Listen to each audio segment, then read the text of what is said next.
Hello, my friends. Guess what? I have another day to report that I got absolutely nothing done.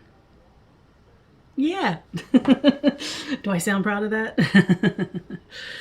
Well, actually, it was that. I didn't feel well enough today to do anything because I am just not able to get a good breath, as you can tell in my voice. So that means no walking, no doing. So we were out in the golf cart. Did I just insult my golf cart?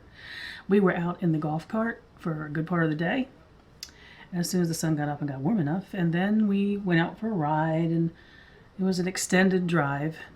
We love to go for drives kind of to nowhere, and that kind of, the rest of the day just went by like that.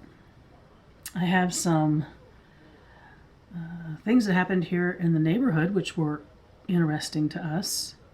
The first is we saw our first terns of the season, and if I've misidentified them, if I'm having a blank out, I'll correct that with a little add-in here, but the herring gulls, which are the most common seagulls on the eastern shore of the United States, are here year-round.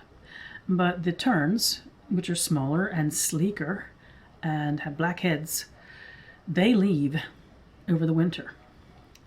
And we saw our first ones today, so the return has begun. It's kind of fun that they're back. The first thing is they're entertaining to watch because they are the acrobats of the seagull world. They swoop and they turn and they do figure eights and inside out and barrel rolls and you name it, they do it. They're also quite noisy. They're the sound of summer, the sound of the beach, and they are the background sound for our lives from now until, November or so. So I got some video, not in the air. It'll be a little hard to capture them in the air because they're too fast. But they were bobbing along right off the point at our marina today. So I got some images of that for you.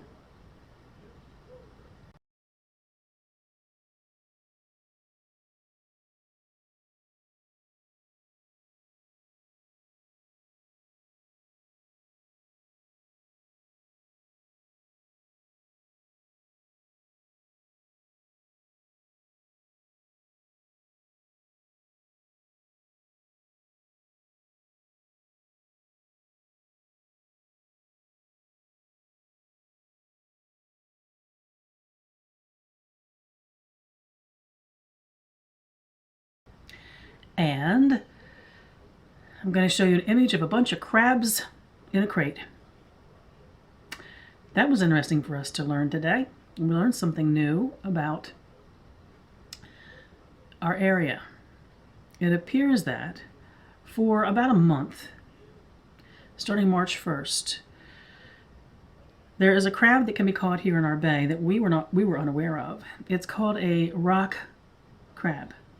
And it might be called by other names in other places, and I'll add that in here if indeed that was so. If not, I didn't find any information on it. They are not the bluefin crabs that we eat here, which is the delicacy that our area of the country is known for. They're not particularly cherished as food, although they can be eaten. We understand that the claws have a good taste to them, but they're not like the blue crabs that have that wonderful taste to them. More importantly, they are and have been historically for generations bait crabs. And one of the gentlemen who lives here subsidizes his income over the winter by catching minnows to sell to local fishing and charter companies. And then we learned today, for the month of March, he catches rock crabs for the same reason. He said that the bay is crawling literally with them all winter long. There's no limit on harvesting them because actually there's too many of them for the waterways. And he said what happens is when the blue crabs come in, which they will starting April 1st or so, the rock crabs skedaddle and they're gone. So today we learned something new about the area we live in and its history. And he told us that they are most commonly used to catch togfish, which until we moved here I had no familiarity with. So we learned quite a bit today.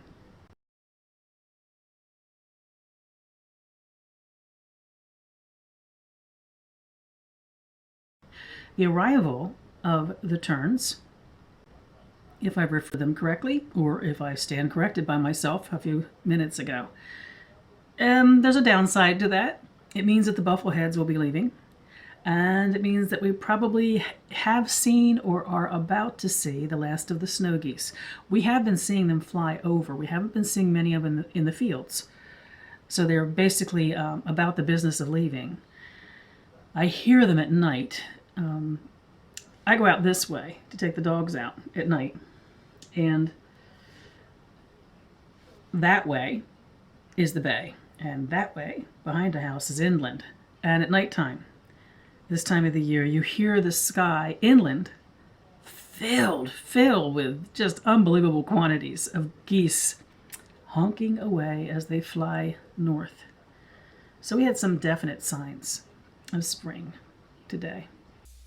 Oh, and I forgot to mention another sign of spring. I think this is a camellia. There are a few houses in here where they've been planted over the years, and they seem to do well. And I think it's a camellia, but this is the time of year that they come out in either a white or this pinkish reddish color or like a lilac purple color. Always nice to see that pop of color in the neighborhood. On the ride we took, we went through a beautiful historical town called Milton. It's a little bit inland, so unlike Lewis, where I showed you the old houses there a few vlogs back, which is on the water, Milton is inland. It's a very old town with a lot of history, actually named for the poet John Milton, full of a lot of houses, a lot of them close to it in the Victorian age. So I hope I got some footage of those beautiful, beautiful houses as we drove through there. I know I got some images of the countryside as we were driving around today. Very similar to yesterday. It's that porcelain blue sky with these big, fat, fluffy clouds floating through. So it was another gorgeous day outside. I can't think, what else did I take a picture of? If I captured it, it's probably not the best picture because I shot a still picture through the front of our car. It's the time of the year when you're out at dusk. You get splattered with bugs, so the front windshield on the car is not particularly clean. But I tried to capture a picture of a willow tree that has come to be kind of my buddy because I see it going back and forth to church all the time. It's not a place where when I'm driving I can take a picture of it, but since Roger was driving, I snapped a picture. Oh, and another thing I forgot to mention. Is this icon similar to any of you? It's a local IPA, a craft brewery, which is in Milton, the town that I took you on a small tour of. It's Dogfish Head Brewery. But I know that the Dogfish Head IPAs are getting out all across the United States into craft beer pubs. And we drove by there because Roger wanted to stop and show you the treehouse.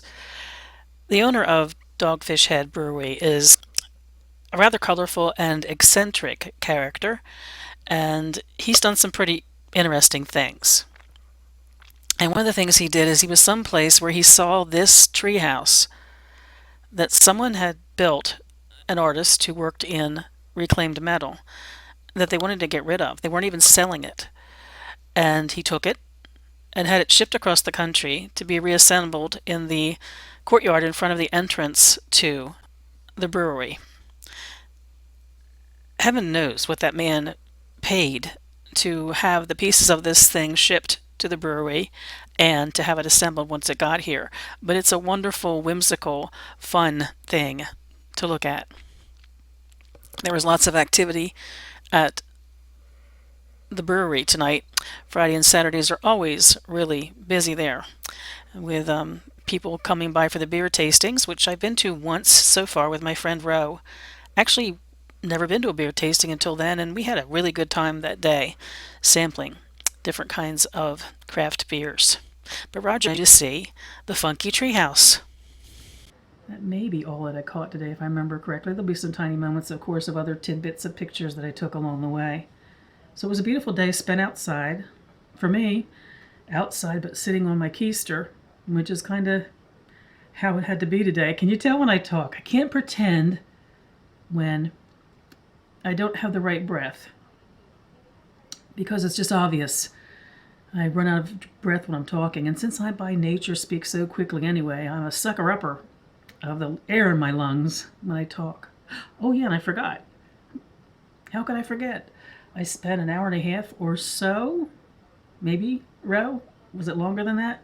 It wasn't one of our marathon phone sessions, but I spent quite a bit of time on the phone this morning with a heartmate, a best bud. And of course that made my day. So between that and the time outside and wonderful time this afternoon spent with Roger, I think we're cherishing this particular time because we're getting outside and enjoying being outside, but it's also before the craziness with the return of the seasonal people here where we live. So it's like the last of the quiet times we'll get to spend outside. I'll get some quiet times going forward because I'll go to the beach, the empty beaches, the quiet beaches that you get to know once you've lived here for a while, on my own, but most of them are inaccessible to Roger. The ones he can get to with me are the ones full of tourists. So he certainly gets to enjoy the beach, but not the quiet beach that I take myself to as regularly as I can. So it was a very good day. Oh, I also have to add in here from last night. This could end up being a long vlog because I have something to add in here from last night. The questions that I received from someone about marriages and relationships and how Roger and I met. So I may do the marriages and relationships one tonight, and for tomorrow I'll put in the how I met Roger one. Just not to make these be too long of a marathon in any one vlog. That was it for the day. Even though I was limited on what I can do, I ended up having a day where I enjoyed every moment and therefore declare it a good day.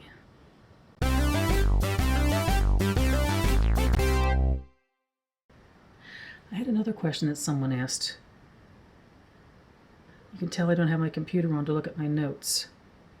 It's not been a day I've wanted to turn the computer on. I've stayed hesitant to that all day long. Oh, the question was an interesting one too. It was not a comment on a video. It was something someone emailed me.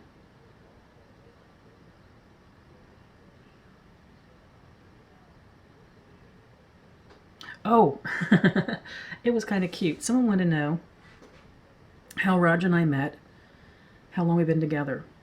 I think it was somebody who might have known me from other places too. They asked me if I ever, as in service to community, one of the promises that a high priestess makes when they take on that responsibility is to be a counselor and to offer guidance when asked. And they asked me if I offer relationship guidance. And the way they phrased the question was interesting. It's somebody I actually know fairly well, and it was tongue-in-cheek, and it was great fun. So if you read this, or if you watch this, and I don't know if you watch my vlogs, here's to you. I love these kinds of questions. Your question to me was, do I offer relationship advice? And if so, how do I presume to offer it in light of the fact that I have been married several times? I love that kind of honesty when it's not said in a accusatory or negative or disrespectful way. Because the truth is, I have been married several times. And I have a rather colorful history of relationships. So this person was saying, do you give out advice? And if you do you think you should? No, I don't give out advice when it comes to that kind of thing, but I am always interested to have conversations with folks who are exploring the depth and the width of their relationships, because relationships fascinate me, my own, with my loved ones and everybody else's. And they asked me, I think I had made a comment in the forum that we had been sharing a discussion in, that we were talking about, did we imagine that the partner we are with now will be the partner that we will always be with? I was quite sure yes, in the case to Roger and I. And this person who knows me well said, well, you probably said that every other time you're married too. What's so different about this time? Well, one of the things that's very different about this time is my age. I met Roger when I was 50, because part of the person's question was they wanted to know how Roger and I met. Well, we were 50 when we met. One of the things that was the great learning of my life, I'll go out of here with one thing when it comes to relationships that is the thing that there's two things, I guess, that have been my legacy to those that I've had a long conversation on this topic with. One is, you will fall in love more than once in life if opportunity presents itself. And you will fall in love completely and totally, but yet in a different way, with each person that becomes that important in your life. Whether it's the kind of love you hold for very special friends, or whether it is your partners as you go through life. I know many of you swear by the one great love, the soulmate kind of love. I respect that, because I'm sure that your life experience is that's exactly how it has to be for you. But one of the things that was very important for my learning in this life is each love in our life is perfect just as it is no matter what ends up happening. And it's beautiful and it's whole, and it is no lesser or greater than another opportunity to love. It's not a once and done thing in the way I live. And I do respect that for some of you it will be a one and only, and never another. It's not that way for me. The second thing that was very important for me was to understand, which I didn't really understand until my 40s. We can hold a great and abiding love for someone. And it doesn't mean we're supposed to share our lives with them. That letting being in love be the most important thing in a relationship isn't necessarily going to bode well for the relationship. Those were hard-won lessons for me. And the thing is, the reason I share that, to me, they are the most important things I know about relationships, is because those things were either said to me directly or a little bit sideways with some hints when I was a woman in my 20s and 30s and going through the ups and downs of relationships. And I was not prepared to entertain the notion of either one of those, that I could love again after the ending of a relationship, and love that deeply and strongly. And also, the wisdom of separating being romantically in love from whether someone is the best partner, someone we need to share our life with, share their life. That's about the only advice I have when considering relationships. Yeah, leave it at that.